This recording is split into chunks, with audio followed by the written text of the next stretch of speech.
Jabir bin Samurah ini pernah salat di belakang Nabi lebih ribuan kali, salat wajib. Ini sudah bisa menjadi hukum, padahal satu pun bisa sudah.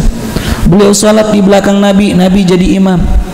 Lihat sikapnya sahabat, datang ke masjid, datang ke masjid. Mirip seperti ilmu, Bapak Ibu. Ilmu itu dicari, kita mendatangi sesuatu itu. Seandainya ilmu itu bisa diambil dari internet, seandainya ilmu itu bisa diambil daripada internet, maka Allah akan memindahkan ilmu itu, dan Allah tidak akan perintahkan Nabi Musa untuk menuntut ilmu kepada Nabi Khidir alaihissalam. Di dalam Al-Quran, Nabi Musa ini lebih afdal ribuan kali daripada Nabi Khidir alaihissalam. Tapi Nabi Musa diperintahkan sama Allah untuk menuntut ilmu kepada Nabi Khidir, padahal Allah yang berikan ilmu kepada Nabi Khidir, Allah yang berikan ilham kepada Nabi Khidir. Bisa saja Allah berikan langsung, bluk, Allah yang kasih ilmu. Tapi kenapa Allah memerintahkan kepada Nabi Musa untuk cari dulu? Lama carinya ini, bukan harian, tahunan beliau jumpa sama Nabi Khidir. Dia cari, jumpa ke sini ke kampung nggak ketemu, jumpa ke sini nggak ketemu, sampai ketemu di laut sama Nabi Khidir alaihissalam. Tapi beliau menuntut ilmu, padahal beliau lebih utama daripada Nabi Khidir alaihissalam. Tetap diperintahkan, seandainya ilmu bisa copy paste tanpa ada syekh, tanpa ada guru, maka tidak mungkin ada nabi diutus di muka bumi ini. Maka Allah langsung bagi kepada kita semua. Tidak mungkin Allah perintahkan yaitu Nabi Musa untuk menuntut ilmu kepada Nabi Khidir. Itu pentingnya. Jangan hanya belajar lewat handphone, jangan belajar lewat internet saja, nanti kita nggak ngerti. Ilmu itu harus ada musalsal, kita memiliki syekh, memiliki guru, dan sanadnya harus benar bersambung dengan Rasulullah SAW. Jangan sampai salah memilih guru, sanad yang benar, sanadnya harus nyambung. Itu pentingnya.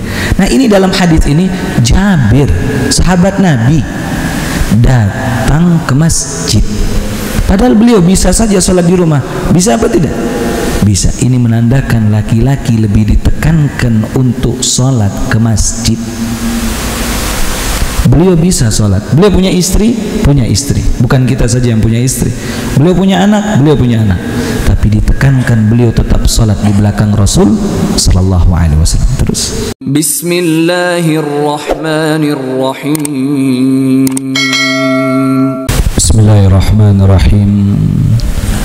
Assalamualaikum warahmatullahi wabarakatuh.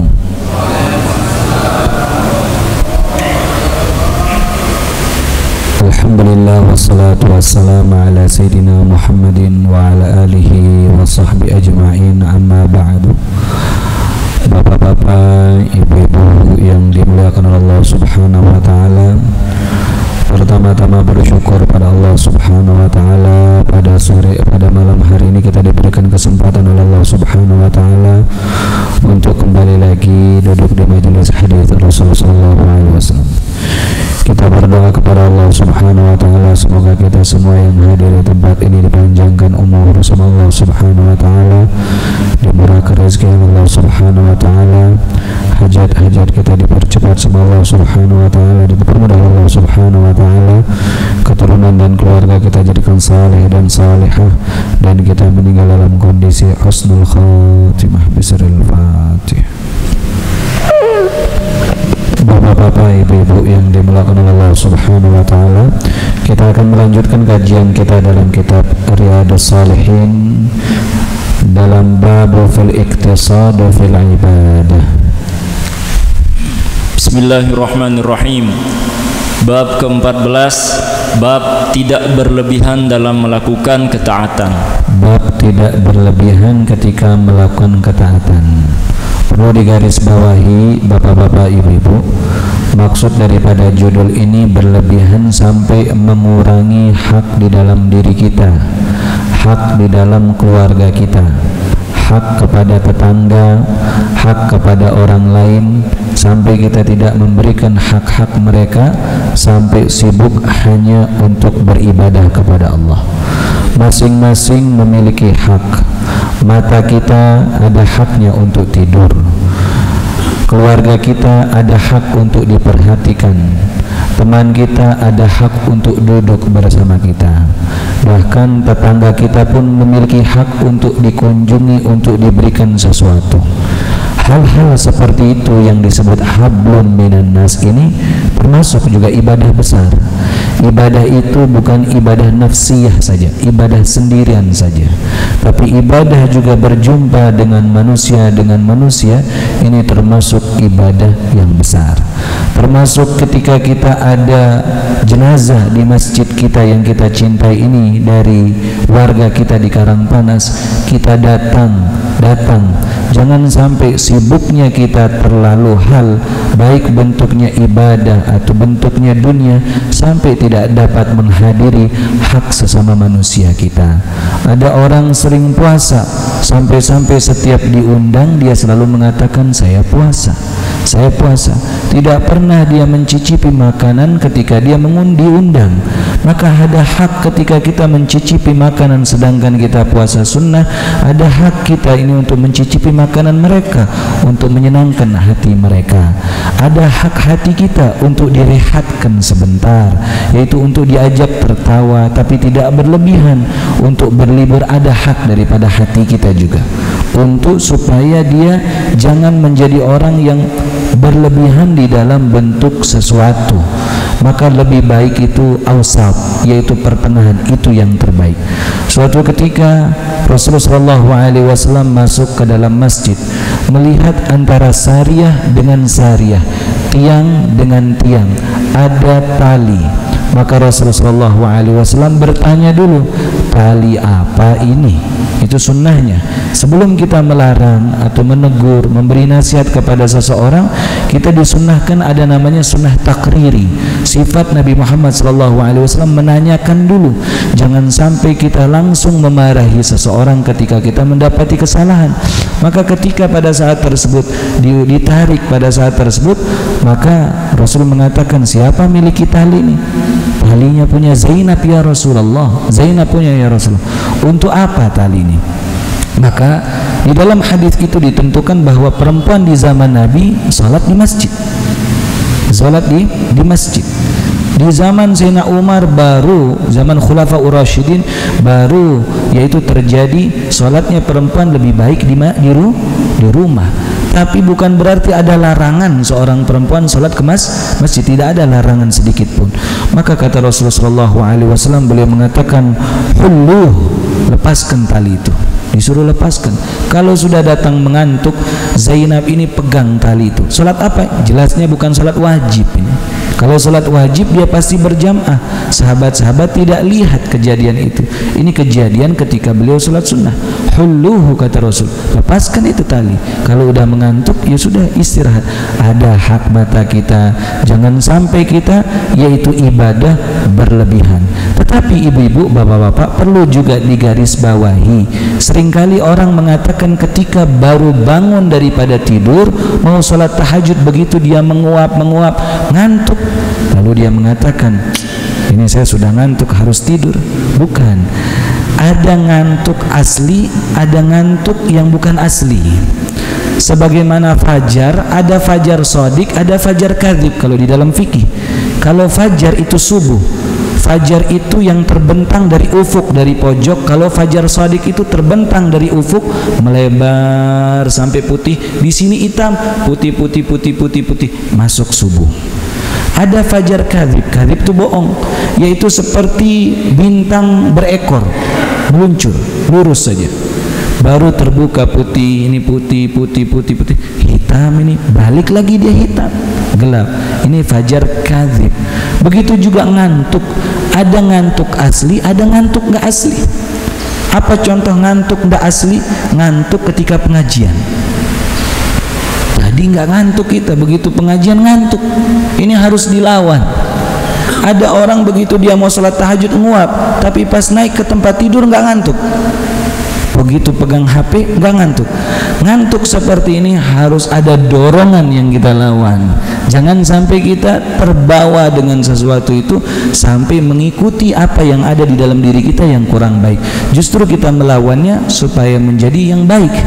Maka hal seperti itu ketika sudah nggak bisa tertahan, ngantuk. Apa bedanya ngantuk dengan tidur? Kalau tidur ada mimpinya, biasanya seperti itu. Tidak bisa kita mendengar lagi, kita tidak bisa mendengar lagi ucapan, itu namanya tidur. Kalau orang ngantuk itu dia mendengar bacaan berjamaah tapi tidak bisa membedakan nih apa yang dibaca sama imam, surah apa, padahal dia hafal. Ini ngantuk namanya. Orang seperti ini kalau qiyamul lail, salat, sudah nggak bisa bedakan bacaan ini, dia tidur seperti itu. Kapan tidurnya? Begitu salam dia selesaikan, istirahat sebentar, baru dia melanjutkan sesuatu. Coba kita dengarkan hadis Rasulullah SAW tentang bagaimana seseorang ini jangan berlebihan bentuknya ibadah atau menasihati juga. Ada juga seseorang menasihati anaknya, berlebihan menasihati. Nasihat bagus, tapi kalau berlebihan itu nggak bagus. Bapak ibu-ibu, ada seorang bapak ibu memiliki anak 5, salah satunya nakal, maka dia sudah nasihati, sudah minta doa dari ulama, sudah minta air, sudah semua, sehingga anak ini dimarahin sampai batas, dipukul.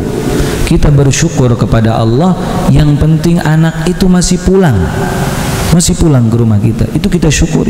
Karena ketika dia pergi dari rumah kita itu lebih menyakitkan. Justru kita yang nggak bisa tidur. Mumpung masih dia bisa tidur, kita lihat masih enak dia makan, kita lihat di rumah kita masih enak di dalam diri kita. Jangan sampai kita memarahi sesuatu, anak ini keluar daripada rumah kita. Jelas apa tidak? Justru itu menyakitkan diri kita. Jangan sampai kita disakiti, ada sakit yang lebih daripada itu. Maka kita bersyukur kepada Allah, terus mendoakan kepada seorang anak tersebut. Baik, baca hadisnya. Bismillahirrahmanirrahim. Hadis ke-7. Wa an Abi Abdullah bin Jabir radhiyallahu taala anhu qala kuntu usalli ma'an nabi sallallahu alaihi wasallam as-salawat fakanat salatuhu qasdan wa khutbatuhu qasdan, rawahu Muslim. Baik, ini yang dibahas di dalam hadis ini wajib. Saya garis bawahi dulu. Yang dibahas di sini yang wajib. Yang dibahas di sini hadis ini salat wajib. Baik. Apa kata Jabir bin Samurah? Dari Abu Abdullah Jabir bin Samurah radhiyallahu taala anhuma berkata, aku pernah salat bersama Rasulullah sallallahu alaihi wasallam. Kata siapa? Jabir bin Samurah. Di dalam riwayat lain beliau salat lebih daripada ribuan kali bersama Nabi, di belakang Nabi. Kok lebih ribuan kali, maksudnya bagaimana? Kalau sehari kita salat 5 waktu kali 30 sudah berapa? 150. Setahun berapa tuh? Di dalam riwayat lain Jabir bin Samurah ini pernah salat di belakang Nabi lebih ribuan kali, salat wajib.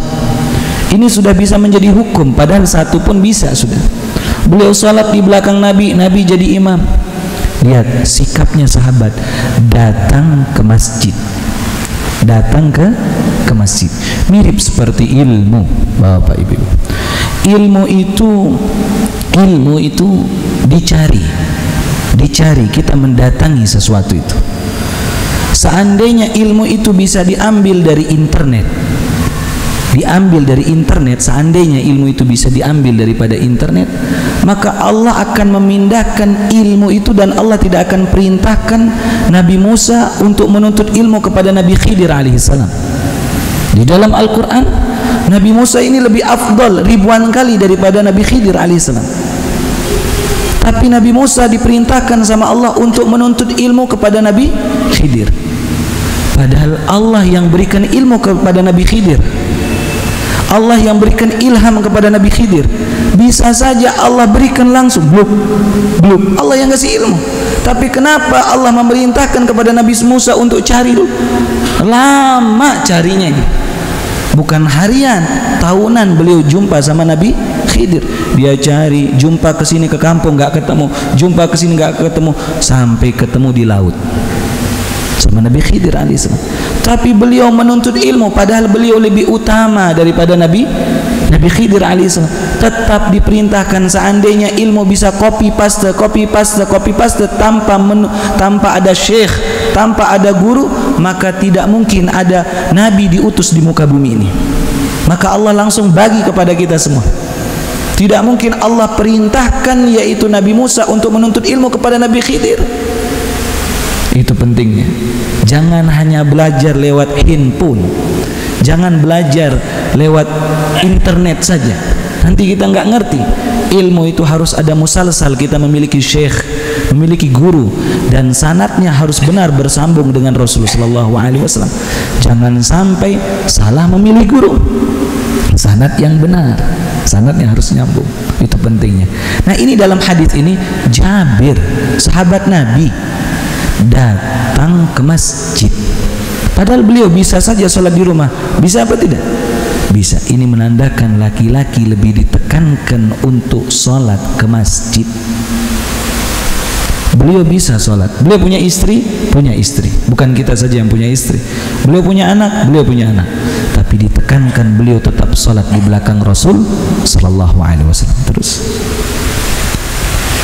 Aku pernah sholat bersama Rasulullah Sallallahu Alaihi Wasallam.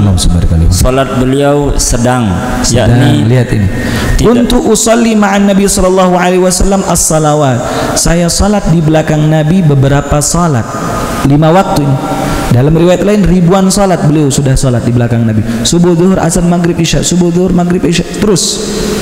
Dan beliau menjelaskan bagaimana sifatus sholat Nabi. Bagaimana kalau Nabi jadi imam. Namanya makmum kan ikut imam. Jelas apa tidak? Ini makmum ngejelasin sholatnya imam, menceritakan bagaimana sholatnya imam. Yang paling pandai bercerita itu kan penonton. Betul apa tidak? Yang pandai bercerita itu kan makmum. Nih imam begini nih, karena banyak saksinya. Nah, kita yang diminta jadi imam, yang sudah diberikan hak menjadi imam, harus begini cara kita sholat ini. Ketika kita diperintahkan, diminta jadi apa? Imam. Dan ini penegasan bagaimana salatnya Nabi. Salatnya Nabi. Terus Rasulullah SAW salatnya sedang, yakni sedang. Tidak terlalu pendek dan tidak terlalu panjang. Tidak terlalu pendek, tidak terlalu apa? Panjang. Jelas? Tidak terlalu pendek, tidak terlalu apa? Panjang. Maghrib yang dibaca dari ad-duha sampai an-nas, namanya qisarul mufassal. Dari ad-duha sampai an-nas, dari ad-duha sampai apa? An-nas. Itu apa namanya? Qisarul mufassal. Ada namanya awsatul mufassal, ada juga namanya tiwal mufassal. Kalau tiwal mufassal dari al-hujurat sampai, yaitu sampai an-naba. Sampai apa? An-naba. Tapi awsatul mufassal, pertengahan surah dari an-naba sampai, yaitu sampai ad-duha. Dibaca asar atau enggak salat isya. Seandainya imamnya ini baca amma yatasaalun, an-naba kan? Salat isya, menurut kita panjang apa pendek itu? Pendek. Menurut kita dulu ini. Hah? Apa? Hah? Coba kita dengar suara terbanyak dulu ini. Imamnya bapak-bapak baca an-naba amma yatasaalun sampai habis, kira-kira panjang apa pendek kalau salat isya itu? Hah? Kita akan bilang panjang nih, karena sekaca setengah dia baca. Sekaca maksudnya satu kaca tambah setengah. Innalil muttaqina mafaza sampai setengahnya itu. Oh, panjang. Itu pertengahan namanya, qasd. Maka kita harus tahu bagaimana ukuran tengah-tengahnya Nabi. Tidak terlalu panjang, tidak terlalu pendek, agar kita tidak menghukumi ini terlalu panjang, ini terlalu pendek. Kita bisa hukum itu. Tidak bisa dari kita begitu bergetar kaki kita, oh ini kepanjangan nih. Gak bisa hukumnya dari dari kaki kita ini. Begitu kita sujud kelamaan, ya Allah, dia nggak tahu imam nih saya lagi ruku, dengkul saya sakit ini. Begitu salam-salam dia pukul imamnya pakai sejadah karena suaminya. Dengkul saya sakit ini, kata dia. Dengkulnya apa? Sakit. Nah, dilihat jelas keadaan makmum tidak terlalu panjang dan tidak terlalu apa? Pendek. Salat Isya jangan kulhu dibaca. Walaupun sah. Kalau ada imam baca kulhu sah apa enggak? Sah. Jelas. Maghrib jangan baca Al-Baqarah. Jangan baca apa? Al-Baqarah dia kasih 2 juz lebih, hampir 2 juz setengah. Nah, jangan. Jelas sampai Isya dia selesai. Maka surah yang lengkap lebih afdal daripada surah panjang tapi nggak lengkap. Saya ulangi lagi ya. Surah yang lengkap lebih bagus daripada surah yang panjang tapi nggak lengkap. Misal ada orang baca Ali Imran 2 lembar, yang satu baca Sabihis, yang satu baca apa? Sabihis. Misal Mas Gian baca Sabihis, Pak Haji Hasan baca 2 lembar ngambil Al Imran, panjang, nggak ada salah, 2 lembar 4 kaca jadinya. Mana yang lebih utama? Yang lebih utama satu surah penuh, itu lebih utama. Lebih afdal satu surah penuh ketimbang yaitu apa namanya mengambil sebagian. Tetapi kalau kita mau ngambil sebagian ayat harus mengerti sampai mana selesai pembahasannya. Baca dulu terjemahannya dulu. Misal kita udah ngafalin nih, udah selesai pembahasannya. Jelas? Jangan sampai kita selesai apa namanya baca, sesungguhnya orang yang masuk neraka itu mereka lah begini gini. Belum dijabarin ruku dia terus. Memang makmum nggak paham, kita pun nggak paham. Tapi belum selesai pembahasannya siapa orang-orang yang dipaparkan itu. Karena ayat yang turun kepada Rasulullah SAW dia komplit satu paket pembahasannya, komplit satu paket, baru dimasukkan, taruh di surah sini, taruh di surah sini, taruh di surah sini, taruh di surah ini. Yang namakan surah-surah itu yaitu Rasul yang melihat di Lauhil Mahfudz. Quran yang kita baca 30 juz ini sesuai yang dimana diturunkan di Lauhil Mahfudz di langit pertama, itu sesuai dah dari awal sampai akhir. Makanya Rasul kasih nama surahnya ini dinamakan, taruh di ayat ini, taruh di ayat ini. Bisa jadi Al-Baqarah itu turun belakangan dan yang di belakang bisa turun duluan tapi ditaruh di belakang.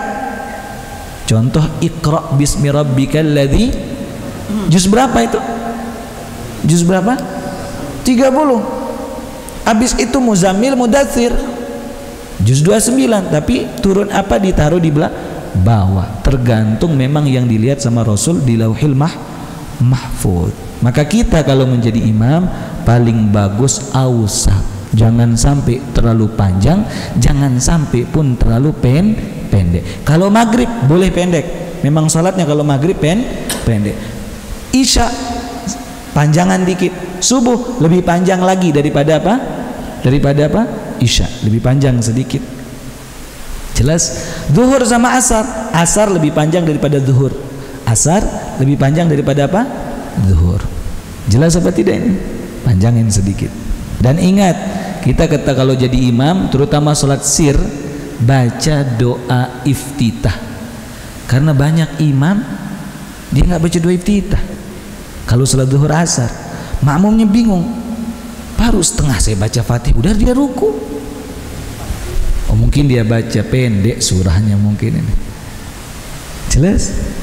Enggak, saya sudah cepat ngebut bacanya. Baca doa iftitah. Salat sunnah baca doa iftitah. Allahu akbar kabira, alhamdulillah katsiran, wa subhanallahi bukratan wa asila. Ini sampai selesai ini wajah terus. Dan khutbah beliau juga khutbah apa ini? Khutbah Jumat. Kan wajib khutbah Jumat. Wajib apa tidak? Karena salat Jumat itu 2 rakaat, penggantinya 2 rakaat khutbah. Kalau Id salat dulu baru khutbah. Tapi kalau Jumatan khutbah dulu baru sholat. Seandainya ada orang sholat Idul Adha besok enggak hadir khutbah, sah sholatnya? Sah sholatnya. Jelas apa tidak? Maka kita diperintahkan khutbah itu duduk didengerin dari awal. Itu yang paling utama, menyebabkan yaitu sampai 10 hari ke depan diampunkan dosa kita sama Allah. Jangan sampai kita dengar khutbah tertidur mendengarkan rukun-rukun khutbah. Perhatikan gimana khutbahnya Nabi, apa kata Rasul? Dan khutbah beliau juga sedang, nggak panjang nggak pendek, 15 menit paling banter 20 menit, nggak panjang nggak pendek. Jangan sampai makmum ini kalau dia udah naik nih Pak Ustadz, ketanda sudah lama, sudah jelas lama. Siapa khotibnya didengar kan, dia pakai loudspeaker luar nih masjid, pakai loudspeaker luar apa tidak? Pakai kan?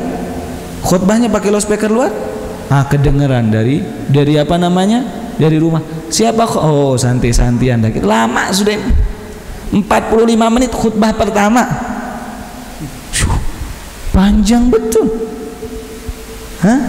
Kita tujuan kita mau menyampaikan supaya kita didengar atau bagaimana? Intinya saja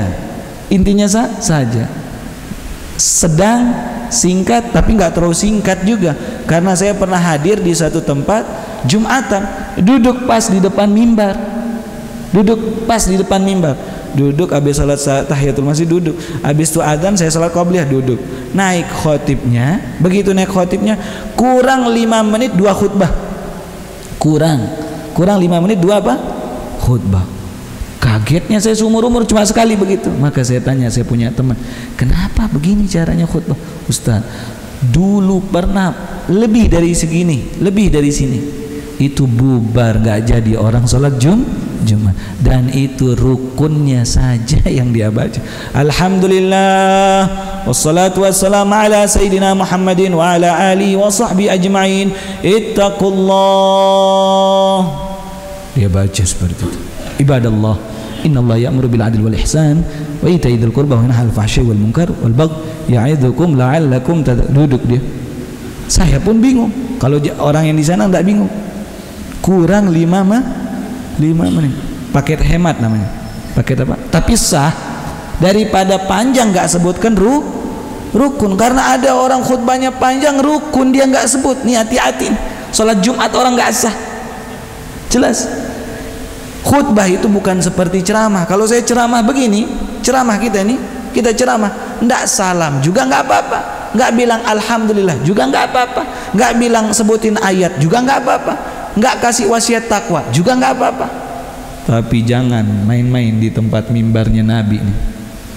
Kalau kita sebelum khutbah coret. Rukun 1, rukun 2, rukun ketiga. Rukun 1, rukun kedua, rukun ketiga, rukun keempat. Ada ayat, baru doa. Karena rukun khutbah itu ada 5. Rukun khutbah itu ada berapa? 5. Yang pertama menyebutkan alhamdulillah di khutbah pertama dan di khutbah kedua. Yang kedua mengucapkan salawat kepada Nabi, khutbah pertama, khutbah kedua. Yang ketiga wasiat takwa, khutbah pertama, khutbah kedua. Jadi sudah sama-sama berapa? 3. Yang keempat syaratnya menyebutkan ayat yang difahami. Kalau diterjemahkan orang paham, jangan sampai Yasin, ibadallah, tidak paham orang apa arti Yasin. Jelas. Sekiranya satu ayat wal as, biasanya wal as satu surah, itu boleh milih khutbah pertama apa khutbah kedua. Biasanya ditaruh di khutbah khutbah pertama. Biasanya ditaruh di khutbah apa? Pertama. Jadi 4 di sini. Habis itu doa mukminin mukminat wajib di khutbah kedua. Ini 4, ini 4. Sebenarnya ini pindah ke sini boleh, ini pindah ke sini juga boleh, tapi kecuali doa nggak boleh pindah. Jadi dianjurkan ini 4, ini 4. Khotib semua wajib harus tahu. Jelas? Jangan begitu dia Assalamualaikum warahmatullahi wabarakatuh, duduk, berdiri lagi kan? Adzan, setelah adzan baru dia berdiri. Sebagian khotib bilang apa? Bismillahirrahmanirrahim. Bagus ngucapin bismillah, tapi anjurannya jangan mengucapkan bismillah langsung alhamdulillah. Lebih bagus tanpa langsung innal hamdalillah nahmadu wa nasta'inu. Dan khatib dilarang terlalu banyak nengok kanan ya. Jelas khatib nggak seperti itu. Khatib jaga marwahnya, berdiri beliau khatibnya sesekali sedikit aja, jaga marwah, lebih banyak melihat. Makanya kalau orang khatib itu seperti halakoh seperti ini. Kalau kita sholat, mohon maaf bapak-bapak, kita sholat kan ini shop kita, imam nih hadap kiblat, memang kiblatnya kita kesana. Tapi kalau khutbah nih kiblat kita melengkung seperti ini, melengkung. Cuma kadang orang kalau khutbah Jumatan orang ngadep tembok, nggak dilihat khotibnya. Padahal sunnah melihat wajah khotib. Sunnah melihat wajah apa? Khotib. Minimal sekali kita lihat. Sebagaimana sunnah melihat wajah muadzin. Kalau orang azan sunnah kita lihat. Jelas. Cuma jangan dimainin. Jelas grogi dia nanti. Sekali saja kita lihat, ambil sunnah. Makanya begitu khotib naik, kadang-kadang pertama biasanya kami lihat dia kelihatan pas. Dengarkan khutbah dan khotib nggak boleh terlalu banyak bergerak, nunjuk. Karena kenapa? Sunnah dia pegang tongkat. Pegang apa? Tongkat. Ada tongkat di sini. Nah, tongkat dia. Jelas? Tongkat. Kalau nggak tongkat boleh pedang, tapi janganlah pedang. Jelas kalau zaman dulu pakai pedang atau tombak. Kalau di kampung kami dulu pakai model tombak. Jelas? Dipegang sebelah kiri, jangan kanan. Sunnahnya sebelah apa? Kiri. Kanannya pegang ini atau pegang apa namanya? Bukunya teks. Innal hamdalillah nahmadu wa separuh hafal. Jangan baca. Terus dia baca, nggak pernah dia ngelihat. Jelas? Sah tapi kadang-kadang ngelihat. Sunnahnya khotib pakai baju putih. Khotib tuh pakai baju apa? Kayak gini dah. Baju apa? Putih. Jelas sunnah. Khotib tuh jadi pakai baju apa? Putih. Pakai sorban, pakai imamah. Wih, jadi tuan guru dia Pak Ustaz tuh. Sunnah khotib tuh pakai apa? Walaupun kita bukan ustaz. Siapa khotib di sini? Siapa? Mas Gian. Mas Gian juga? Ustaz Hasan? Iya, besok pakai sorban, minimal rida. Minimal apa? Rida. Jelas? Dan khotib ini, kita semua orang Jumatan sunnah pakai minyak wangi. Khotib dia harus perhatikan, ini tempat khutbah tidak boleh najis. Kadang mohon maaf, yang dibersihkan masjid itu apa namanya, hambalnya saja, karpet. Tempat khotib berapa kali saya khutbah ada kotoran cicak. Kotoran cicak, kalau khotibnya nggak tahu megang, jelas nggak sah khutbahnya, nggak sah sholat Jumat orang. Jelas, ini penting nih tempat khutbah ini. Dia sama syaratnya seperti sholat, nggak boleh ada najis sedikit pun. Makanya di Tarim sana dia bawa 2 sorban, bukan 1, 2 dia bawa sorban. Sorban yang 1 dia pakai untuk nginjaknya, di sini ditaruh. Padahal udah bersih ditaruh. Sorban kedua untuk tempat mejanya dia taruh lagi. Jadi betul-betul bersih dia pegang. Assalamualaikum, begitu cara. Saking dia menjaganya. Dan khotib tidak boleh saling menyindir. Oh, kemarin Jumat kemarin dia sindir saya, besok Jumat depan saya jadwal saya mau nyindir dia, nggak boleh. Khotib tidak boleh saling apa? Menyindir.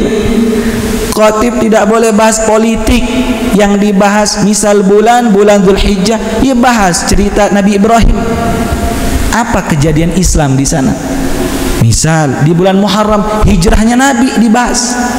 Bulan Rabiul Awal kelahiran Nabi dibahas judulnya. Jelas seperti itu. Dibahas yang sesuai di bulannya. Minimal kita bahas nih Dzulqa'dah. Besok yang jadi khotib bahas kurban. Bahasnya apa? Kurban. Karena sebentar lagi lebaran Idul Adha. Anjuran bapak-bapak supaya dia dengarkan. Karena tempat berkumpulnya semua manusia itu sholat Jumat. Jelas apa tidak? Dan khotib sunnahnya dia terlambat. Sunnahnya apa? Terlambat. Itu khotib. Cuma begitu saya dikasih jadwal, saya ada jadwal di beberapa masjid, tulisannya di bawah itu dianjurkan khotib datang 15 menit sebelumnya. Loh, khotib itu sunnahnya dia terakhir datang. Jelas, makanya bapak-bapak yang sering terlambat calon khotib, langsung jadwalkan itu.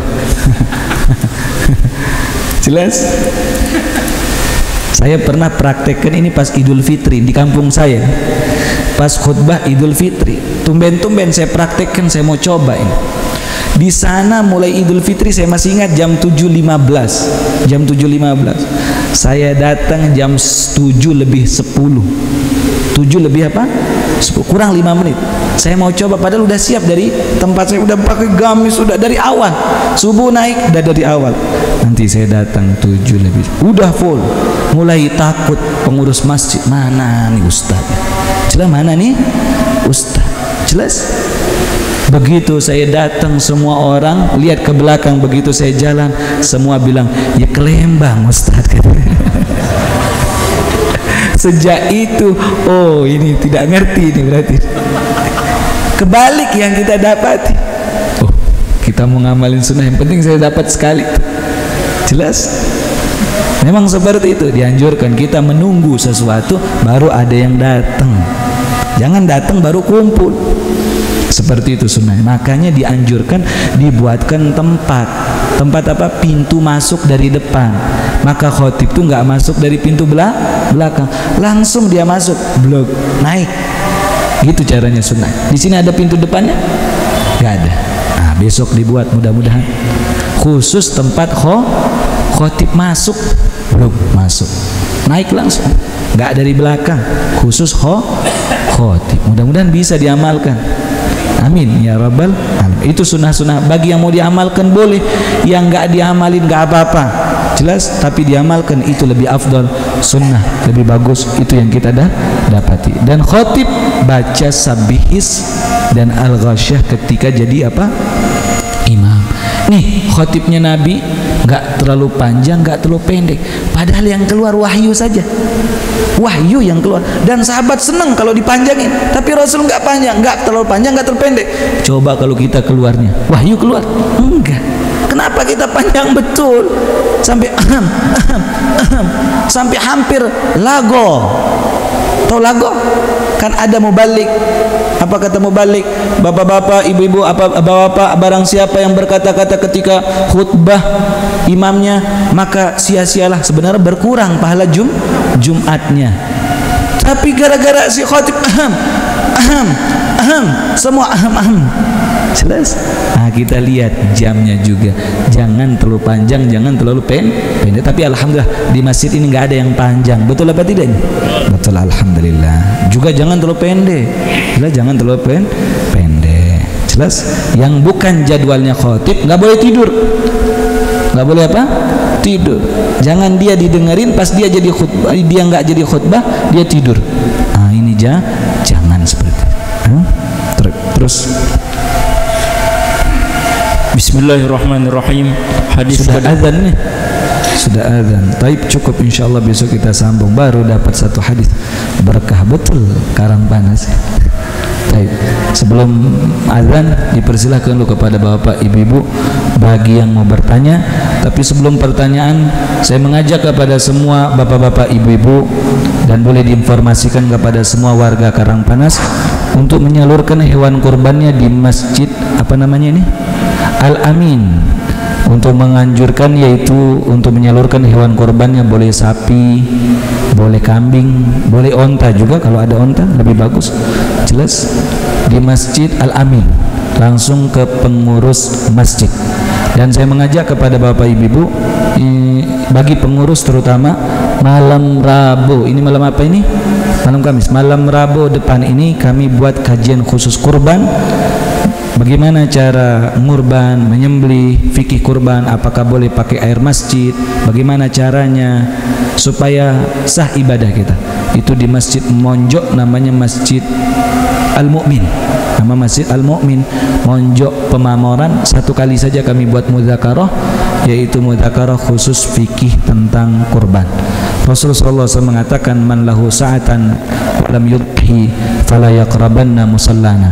Barang siapa yang dilebihkan rizki sama Allah tapi enggak mau berkurban, fala yaqrabanna musallana, jangan dekat-dekat musalla kami atau masjid-masjid kami. Ini tamparan keras buat kita yang kita diberikan keluasan rizki sama Allah tapi enggak mau berkurban. Jangan pernah katakan sudah saya kurban tahun kemarin.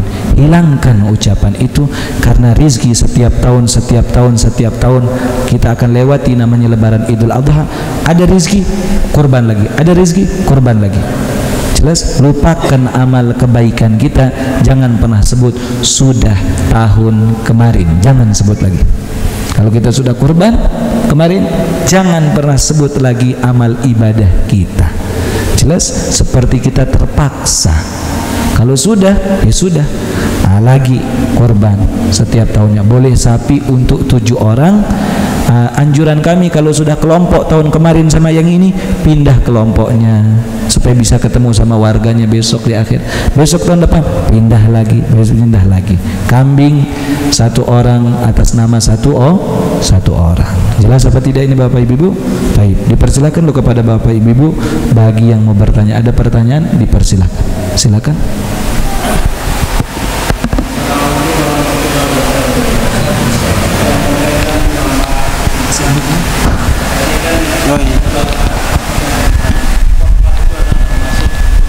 Untuk yang 2 rakaatnya.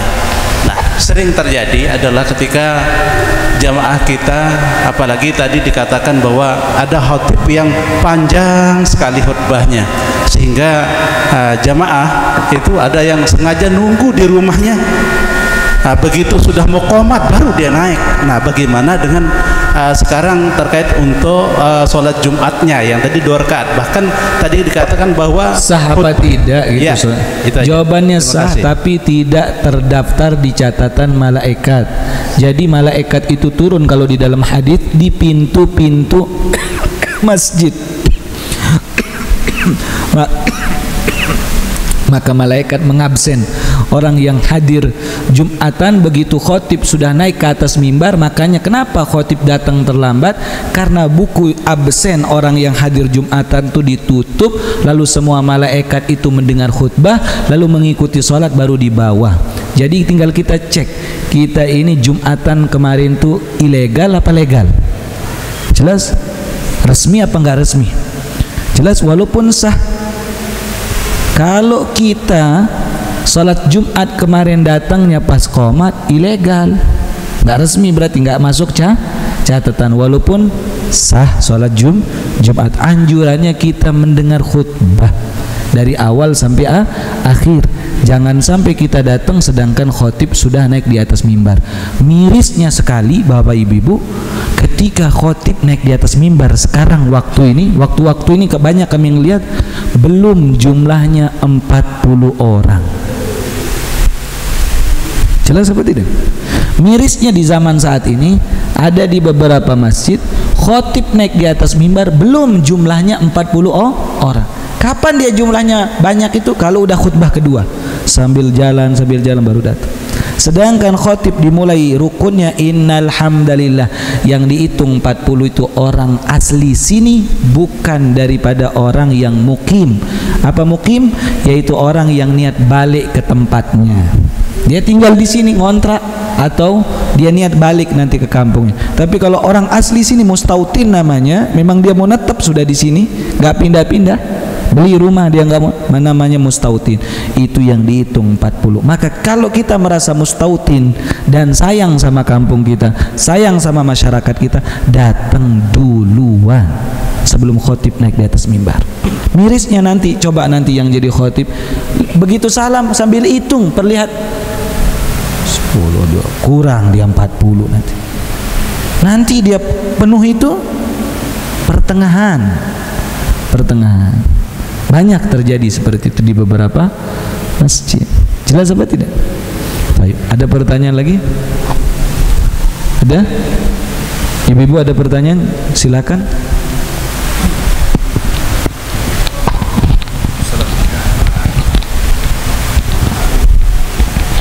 Assalamualaikum Ustaz. Bisa sholat sunat udah naik khutbah itu aja. Maksudnya Apa? kita sholat sunnah bolehkah ketika khotib naik di atas mimbar? Ya. Sholat sunnah yang diperbolehkan hanya tahiyatul masjid, dan itu diringankan baca kuliah kulhu, sudah, tidak usah terlalu panjang karena kita mendengarkan khutbah itu lebih afdal. Sholat sunnah yang diperbolehkan ketika khotib naik di atas mimbar cuma tahiyatul kalau kita terlambat tahiyatul masjid. Kalau kita perkirakan masih setelah salam masih bisa dengar khutbah. Tapi kalau kita datang, ini kalau saya sholat salam udah selesai qomat orang, lebih bagus berdiri di belakang nunggu sampai selesai. Jelas apa tidak? Jangan sampai kita melangkah nggak permisi sampai melewati pundak orang kita ngangkat kaki, itu tidak boleh, dilarang di dalam Islam. Jelas? Taib. Dan yang dipenuhkan, mohon maaf Bapak Ibu, ketika kita sholat Jumat yang dipenuhi sop pertama dulu, jangan mengejar tiang-tiang masjid. Ada sebagian orang dia memang dari dulu tiang itu saja dia langsung dia pasang, tetap dia saja di sana, tidak ada orang lain. Dia udah kuasai, dia sudah beli kapling itu, bukan di Karangpanas tapi ya, bukan di Karang apa? Karangpanas. Itu tidak boleh. Mendekat, yang di belakang ada kosong terus mendekat terus. Jelas? Jangan sampai ada longgar. Kita dianjurkan mengisi seperti itu. Ketika itu perlunya ada dibuat sama pengurus masjid orang yang mengajak terus, mengajak. Isi pak sopnya terus sebelum khotib naik di atas mimbar, seperti itu. Jelas apa tidak nih? Taib. Ada pertanyaan lagi? Jelas Pak? Taib, cukup ya. Mudah-mudahan kita dimudahkan sama Allah Subhanahu wa taala. Dan yang terakhir Bapak Ibu, saya lupa, besok bulan Dzulhijjah dianjurkan Bapak-bapak Ibu puasa dari tanggal 1 sampai tanggal 9. Puasa sunnah 1, 2, 3, 4, 5 sampai tanggal 9. Dan tanggal 10 lebarannya kita disunnahkan, yaitu jalan habis sholat subuh itu tidak makan tidak minum, kecuali makannya dan minumnya setelah sholat Idul Adha. Sunnahnya seperti itu. Kalau nggak bisa puasa 9 hari, puasalah tanggal 8 dan tanggal 9 yang dikenal dengan hari Tarwiyah dan hari Arafah. Kalau nggak bisa 8, 9, minimalnya itu sudah tanggal 9, yaitu puasa Arafah. Bagi ibu yang belum mengganti puasanya, ganti di tempat sana, itu lebih utama. Jangan sampai mengganti puasa nanti di bulan Sya'ban. Jelas sebagian banyak perempuan mengganti puasanya di bulan Sya'ban, dekat bulan Ramadan. Maka kita diingatkan kepada bapak ibu, ingatkan pasangannya, karena kata Rasulullah SAW mengatakan kepada Abu Hurairah, ya Abu Hurairah, perintahkan keluargamu untuk sholat, maka engkau akan didatangkan rizki sama Allah. Perintahkan keluargamu untuk sholat, maka engkau akan didatangkan rizki sama Allah. Kita perintahkan sholat, perintahkan puasa, perintahkan keluarga kita, itu datangkan rizki. Datangkan apa? Rizki. Taib. Ya Rabbana ta'arafna bi annana ta'arafna wa annana asrafna ala ladha asrafna fatub alaina taubah tawsil li kulli haubah واستر لنا عوراتي وآمن روعاتي واغفر لوالدنا ربي ومولودنا والآل والإخوان وسائر الخلان وكل ذي محبة أو جرة أو صحبة والمسلمين أجمع آمين يا ربي اسمع فضلا وجودا منا لا باكتساب منا بالمصطفى الرسول لرضى بكل سولي صلى وسلم ربي عليه عد الهبي وآله وصحبه عداد تش الصحبي والحمد للإله في البدء والتناهي Subhanakallahumma bihamdik asyhadu an la ilaha illa anta astaghfiruka wa atubu ilaik.